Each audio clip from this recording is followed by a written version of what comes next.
پیام پیشوای ملت پرزیدنت جمهوری تاجیکستان محترم امامعلی رحمان با مجلس عالی جمهوری تاجیکستان که روز 28 دکبر سال 2023 ارائه شد توسط تمام شبکه‌های تلویزیونی و رادیویی و وسایل اخبار مطبوعاتی پخش و نشر گردید مهمترین مسائل مربوطه سیاست داخلی و خارجی دولت و حکومت جمهوری را در بر میگیرد و بیشک قلف‌گشای همه مسائل‌های حل طلب جامعه به حساب می‌رود.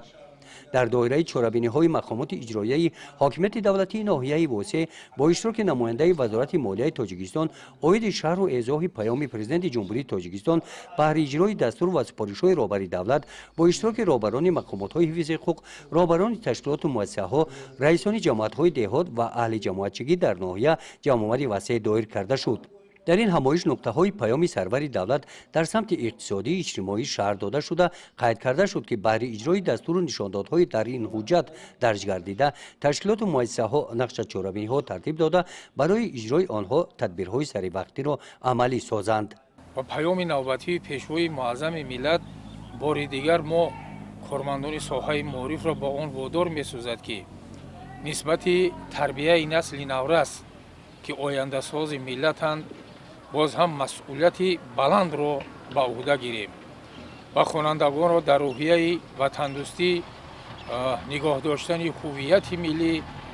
زیبایی پرستی تربیت نماییم. مخصوصا اعلام گردیدن سال 2024 همچون سال معرفت حقوقی ما کارمندان ساحه معارف وظیفه داریم که خوانندگان آموزگان را در روحیه دانستن معرفت‌های حقوقی هر یک شخصیت تربیت نماییم. شعبه معارف مقامات اجرایی حاکمیت دولتی ناحیه واسع در اساس دستور سپارش‌های پیشوای معظم ملت و پیام نوبتیشان نقشه چاره‌بینی‌ها و توصیف رسانیده هر یک بندی آن اجرایش هر یک بندی آن منتظم عملی گردیده ایستاده است. در دایره پیام راهنمایی سروری دولت در همه گونه همایش با اشتراک رهبران مؤسسه‌های تعلیمی یادآور گردیدند که ترغیبات و اجرای پیام رهبری دولت در سمت تربیت نسل نورس با فعالیت ثمربخش اهلیزیا خصوصا معلمان دانسته می‌شوند. قید گردید که پیشوای معظم ملت تاکید نمودند توجه اهل معارف را برای تعلیم و کمالات زباندانی نسل مکتبی بیشتر جلب ساخت. سروری دولت با آن اشاره نمودند که جامعه آنچنان با سرعت رشد کرده ایستاده است که آینده نسل نورس باید دو زبان خارجی را از خود نمایند.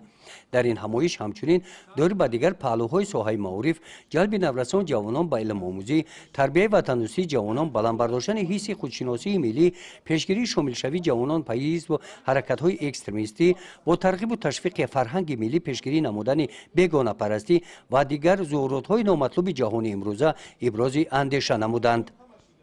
گزارش خواجه نظریف خدای نظر ظهورов از ناحیه واسع برای برنامه اطلاعاتی نوید.